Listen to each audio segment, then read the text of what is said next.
Good morning. Yes, it's Petrus and Pardette with your daily beach walk, bringing St. Lucia experience to you. What a beautiful sunrise behind the clouds this morning.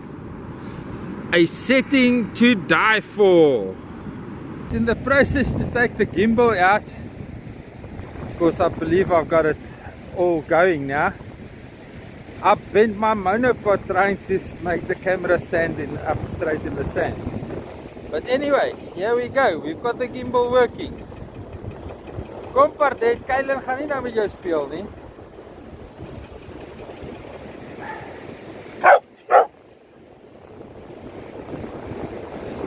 It's gonna take some trial and error to get this thing figured out, but anyway.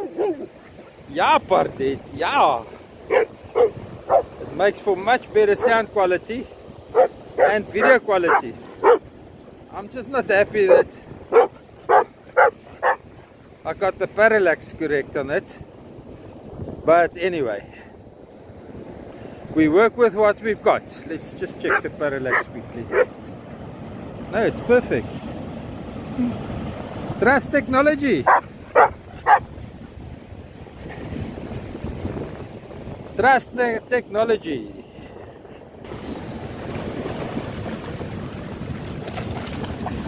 Pardette got me in a good mood this morning.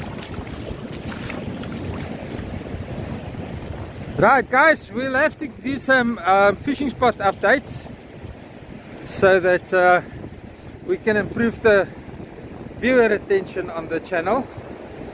Now this is right south of the boardwalk, and there's a gully here. On the high tide it will be fishable with not too much of a side wash. On low tide on this flat beaches, long flat beaches, I keep on maintaining fish north of the main beach, of the sandbanks. People seem to think it's too far to walk or something. I don't know why they don't want to fish there. Look at the it's tracking. And it's working through Bluetooth and it's tracking Pardette. It's amazing. Can't believe it. Elon Musk is right.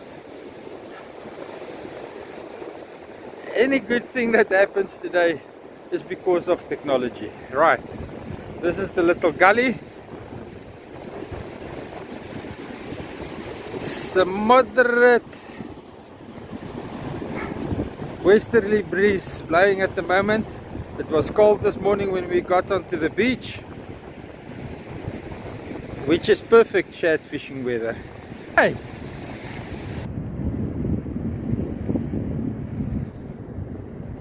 Koi!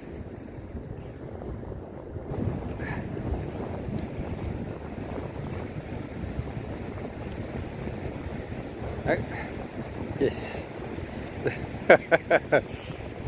As I say, it's going to take time to familiarize myself with this gadget. Basically, this is where the angling competition is going to beach today. It's about 100, 200, 300 meters south of the boardwalk entrance. Wrong button again. I wanted to get Pardette into the shot. Let's just pan the lineup, ski boat lineup here.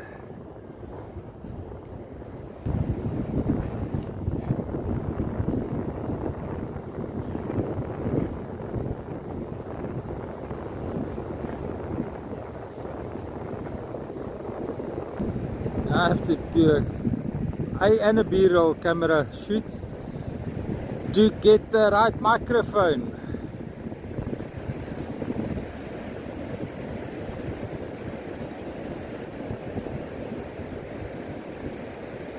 People fishing in the estuary mouth. Personally, I think it's a little bit shallow there, but there's a nice color line, so they might be lucky.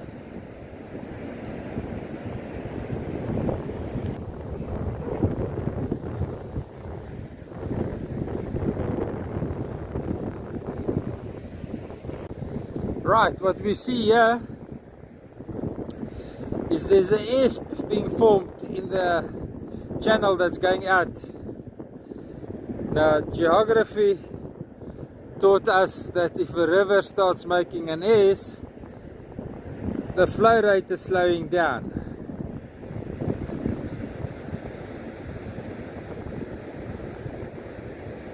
So that is something to investigate, how much water is still in the northern regions of the wetlands.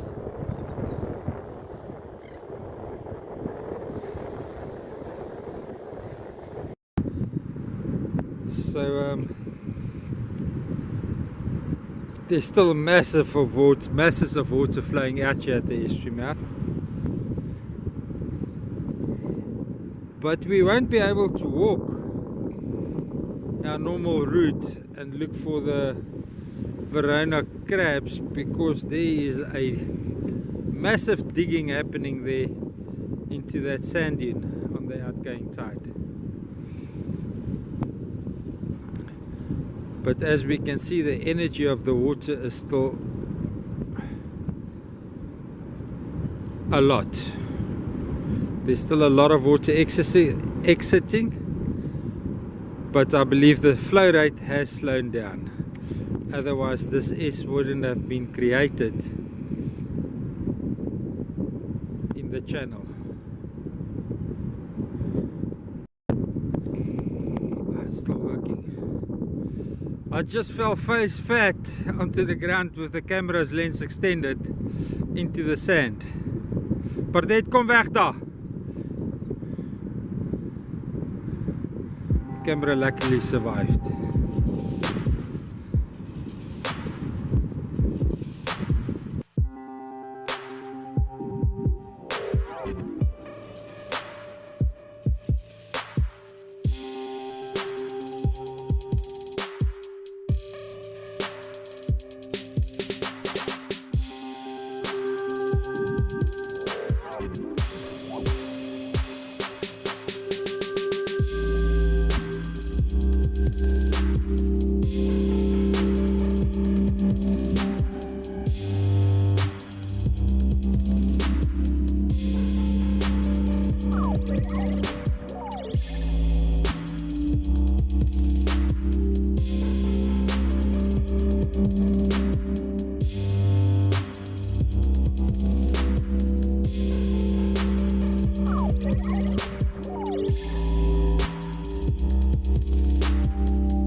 This is where the A and B roll is going to come in very handy.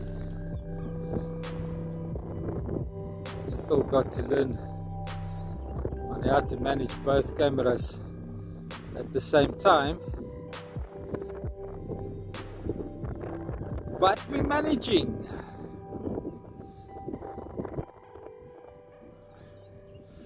Got the Galaxy A12 now as the main microphone, and the B-roll footage, and the Canon,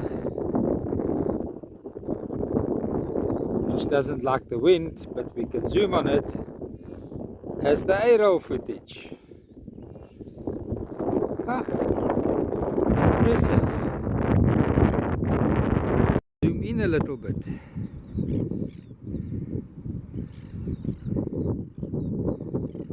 That is the outflow into the ocean currently.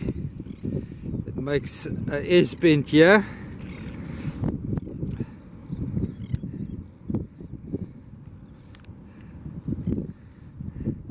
Makes a S-bend here, and that's why I think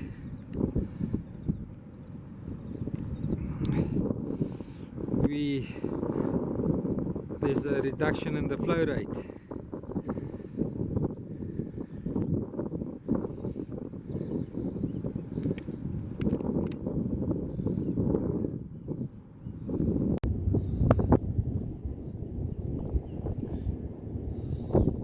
Just got one problem with my B-roll. So I'm gonna match them between all the footages.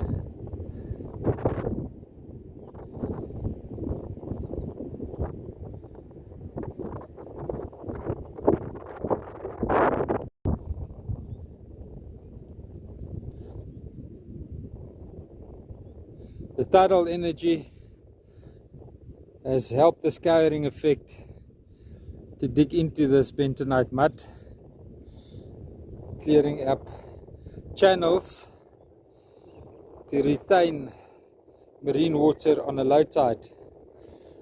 But I'm sorry, it's just not enough. We need human intervention here to get rid of the excess mud that was deposited by the Mfolozi River. This bentonite mud, yes, over the years it did occur naturally, and it's always been a problem. That's why there's never a harbour built here over the centuries. But this excessive bentonite mud is because of the sand wall that was built here. Let's just look at the sand wall there.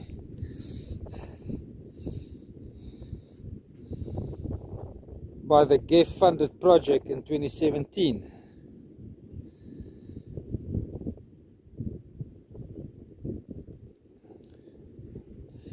And poor soil erosion management in the catchment areas. It's a government and a farmer problem. So it's human. Why should the estuary fight the human-made problem by itself? We need to remove this excess of mud here so that we get more low tide marine water retention at low tide, so that the estuary can function better. Right over there we've got an ambush predator, a crocodile lying up, and a little bit to the left I saw some hippo disappearing under the water.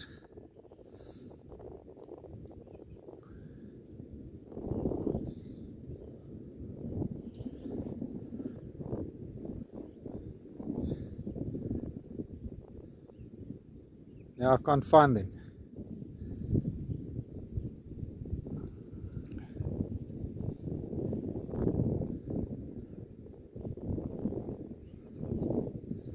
Right about there, in that channel coming from the Mfolozi over there, I saw a hippo. Yes, yes, yes. Show yourself. Gone again. Little bit to the left. Yes. Just lying in the stream. Hey? Basking in the sun, lying in the stream, enjoying itself. Over the last 24 hours, the estuary mouth has changed a lot. There used to be a fork run out here yesterday, and today it's different. Ja, Pardette.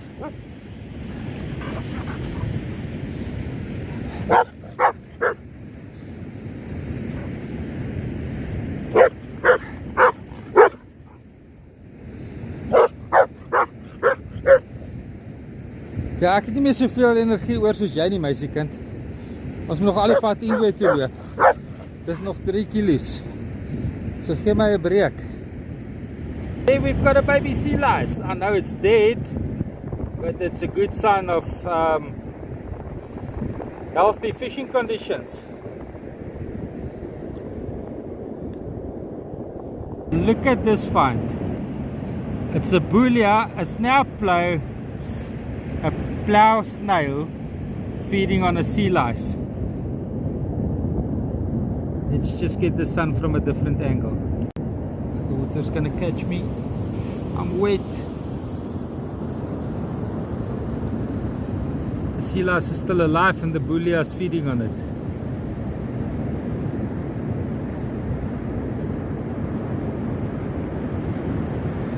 It's a big wave coming from behind now. I'll have to stand up.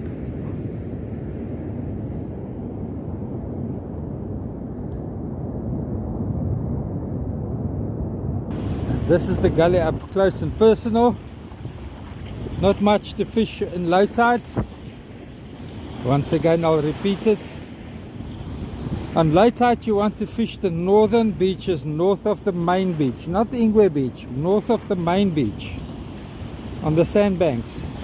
That's where the guys has traditionally caught all the grunter, and that's where the grunter is coming out at the moment. The southern beaches as high tide fishing beaches, and now with the estuary mouth open, even more so. All the way from that previous gully, we're right here in front of the boardwalk now. It's a nice deep channel here, so it's probably great for setting your big rod for fishing. The water is a little bit dirty, but that wouldn't scare me. I've caught salmon in much dirtier water than this, but nobody's fishing. Nobody caught, well, everybody's fishing, nobody caught anything. We're on our way to Ingwe Beach, me and Pardette. Yeah, Pardette still, she's tired, but she's still excited. She's outside. I still maintain the northern beaches on low tide. Now it's a perfect time to fish north of the main beach. I just got one more question. I would love to know who promotes the erection of lights behind the dunes, shining through the parking area or through the ramp to the launch site on a turtle breeding beach. Unfortunately, this is the people we have to share the planet with. They complain people driving on the beaches, but I don't mind setting up a light, replacing the sheen of the glow of the earth with ambient light. Can you believe it?